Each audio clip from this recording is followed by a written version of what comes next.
Hello guys, welcome back to my YouTube channel. আজকের ভিডিওতে আমি তোমাদেরকে দেখাবো হোয়াটসঅ্যাপে ইনস্টাগ্রামের লিঙ্ক কিভাবে অ্যাড করবে। প্রথমে তোমরা তোমাদের ফোনে হোয়াটসঅ্যাপ অ্যাপ্লিকেশনটি ওপেন করে নেবে।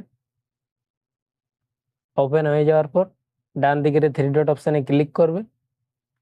ক্লিক করার পর এই সেটিং অপশানে আবার ক্লিক করবে। ক্লিক করে দেওয়ার পর তোমাদের সামনে এরকম একটা ইন্টারফেস চলে আসবে। এইখানে তোমরা উপরে এই অপশানটিতে ক্লিক করবে। ক্লিক করার পর আবার তোমাদের সামনে এরকম একটি পেজ চলে আসবে। এইখানে তোমাদের নিচে লেখা থাকবে অ্যাড লিঙ্ক। তোমরা এই অ্যাড লিঙ্ক অপশানে ক্লিক করবে। ক্লিক করার পর আবার তোমাদের সামনে এরকম একটি পেজ চলে আসবে। এইখানে তোমাদের বাঁদিকে ইনস্টাগ্রামের লোগো এবং নাম দেওয়া থাকবে এবং ডান দিকে একটি প্লাস আইকন দেওয়া থাকবে। তোমরা এই প্লাস আইকনে ক্লিক করবে। ক্লিক করার পর আবার তোমাদের সামনে এরকম একটি পেজ চলে আসবে। এইখানে তোমাদের লেখা থাকবে ইনস্টাগ্রাম ইউজার নেম। তোমরা এখানে তোমাদের ইনস্টাগ্রাম অ্যাকাউন্টের ইউজার নেমটা লিখে নেবে।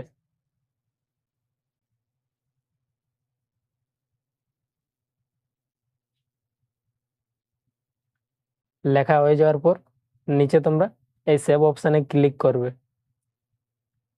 ক্লিক করার সাথে সাথে এইখানে তোমাদের ইনস্টাগ্রাম অ্যাকাউন্টের লিঙ্ক অ্যাড হয়ে যাবে। ভিডিওটি এই পর্যন্তই ছিল। ভিডিওটি যদি তোমাদের ভালো লেগে থাকে তাহলে ভিডিওটিতে একটি লাইক করবে এবং চ্যানেলটিকে সাবস্ক্রাইব করে পাশে থাকবে এরকম আরো নতুন নতুন ভিডিও দেখার জন্য।